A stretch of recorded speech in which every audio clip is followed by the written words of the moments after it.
Welcome back to another video. In this video, we're going to talk about the connection between your gut, which is right here in your belly, with your metabolism. How does that interrelate? How does it work together? So if you're interested in that conversation, definitely stick around. All right, so we talked a lot about microbiomes before. There's probably a video that we can probably link up here that's going to allow you to learn about the microbiome. But today we're just going to specifically talk about the gut. And I use the simple word of gut because, again, most people can relate to it. They understand it. So essentially, we're going to talk about the GI system and how it relates to your metabolism. But before we talk about the GI system, I want to first establish that we understand what metabolism is. How does your body use fuel for energy? Every single one of you have to use energy to actually live, right? Whether you're sitting, whether you're walking, whether you're eating, whether you're pooping, whether you're showering, whatever you're doing, you're using energy. And for your body to use that energy, you either need to supply it or your body will create it. But if your body's depleted, then it'll create its own. But if your body isn't depleted and has excess energy, it starts storing it. Okay, good. We understand that story. Now, understand that there's three fundamental macros, right? There's proteins, fats, and carbs. Proteins, fats, and carbs. Proteins is the structural integrity of who you are, and there's also the enzymatic reaction that can happen based on those protein structures. Just understand protein is very, very vital for you to exist, right? It's literally a scaffolding of who you are.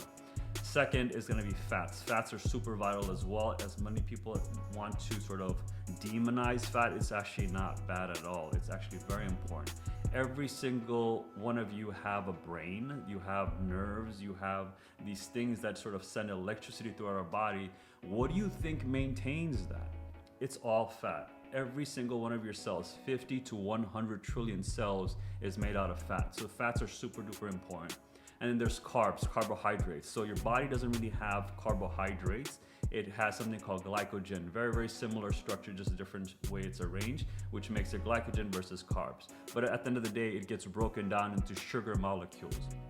Sugar is that energy source that our body loves to use. Not only our body, but also the microbiome, the gut biome as well, because these guys need sugar to fuel their processes.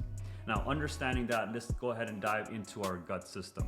Right, the moment we put something in our mouth, it goes into our mouth, of course, then it goes into our esophagus, then it goes into our stomach, and then from our stomach it goes into the small intestine, and it goes into this huge spiral, not spiral, but it just keeps going.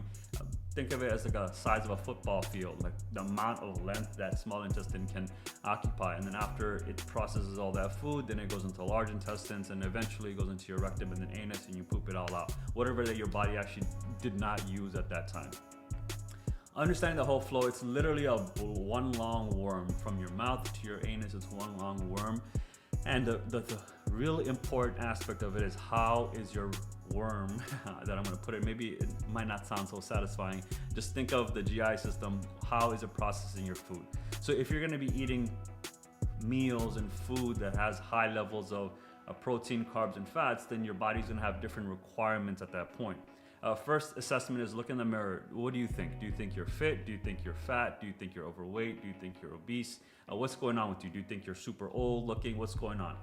Based on that, your energetic requirements is going to be really relative to that perspective, right? So if you're overweight, then you know that you're storing more energy than you're consuming.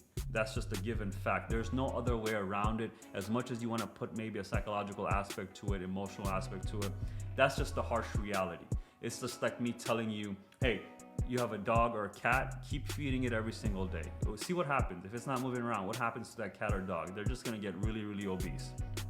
Natural tendency, because we have been designed and engineered through time to store energy for days where there will be famines or droughts or wars or anything that will be negatively impacting our ability to gather food to consume for energy. With that being said, understanding that if you're already overweight and if you put too much fats and carbs inside your body doesn't have a need for it. So it's going to start storing it. When it starts storing it, what ends up happening is you start getting a lot of the negative side effects of storage, of excess fat. Because fat itself, if it's not good fat, if it's not clean fat, it's actually spoiled fat. And you know what happens to spoiled foods. It becomes rotten.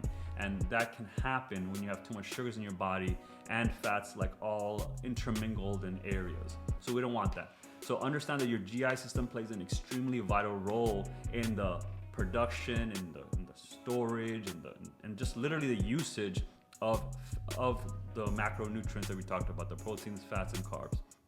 So how do we actually now leverage this knowledge to your benefit? So if you are in the mood to lose weight, just understand that what you want to first do is do a reset of your gut. Your gut has been overworking or overstressed out for long periods of time. So what we actually want to do is deprive it. And this is where in Metabolism, in the Core M3 protocol, we break it down into feed and fast. So when you're feeding yourself, try to eat the least minimally processed foods, right? That's a long mouthful of words.